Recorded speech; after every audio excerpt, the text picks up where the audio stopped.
Tere! Minu nimi on Terje Rattur, olen Mäetaguse mõisahotelli perenaine, olen turismis tegev juba ligi 20 aastat, nii et arvan, et ma olen naine õige koha peal. Mida tähendab teie jaoks teenuse disain? Teenuse disain on põhimõtteliselt nagu kliendi mõtete lugemine. Tuleb leida üles need kliendi sussid sinna sisse astuda ja vaadata, et need ei ole liiga suured ja kindlasti ka, et need ei pigistaks. Tuleb leida oma sihtkliendile vastav väärtuspakkumine, seda kommunikeerida õigesti ja siis ongi teenuse disain. Miks te otsustasite osaleda turismiettevõtete teenuse disaini ja teenuste digitaliseerimise meistriklassis? Mulle aidati seda otsust teha ja ma olen nagu hirmsasti tänulik. Ma olen tänulik nendele inimestele, kes näevad vaeva, et kutsuda. Tulge meie meistriklassi, sest et ma nägin seda reklaami ka enne, aga kuidagi ajad on kiired, ma tegelen sellega hiljem ja siis ta läheb nagu meelest ära.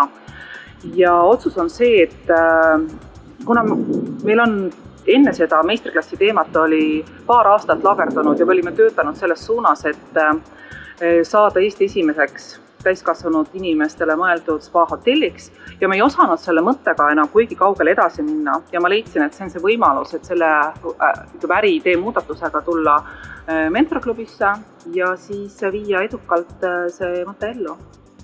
Millise muutuse tõi teenuse disaini meistriklass praktiliselt, et mida te teete teisiti oma ettevõttes tänu meistriklassis osalemisele? Jah, et see meistriklass koosnes kahest asjast, teenuse disain ja siis digitaliseerimine.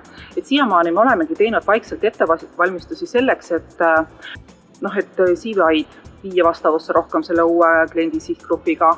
Siis kodulehte oleme nüüd muutmas, varsti me tuleme ka sellega välja ja lugedes seda, mis on siis ootused sellel sihtgrupil teenusele, on kiire broneerimine ja ise siis oma paketi kokkupanemine, nii et kodulehele tuleb broneerimissüsteem, nii et klient saab ise valida sobiva toa, massaaži ajad, mis talle endale sobivad, osta juurde võib-olla siis tuppa näiteks puuviljavalik või vahuvein, nii et see on ka meil paralleelselt juba toimimas.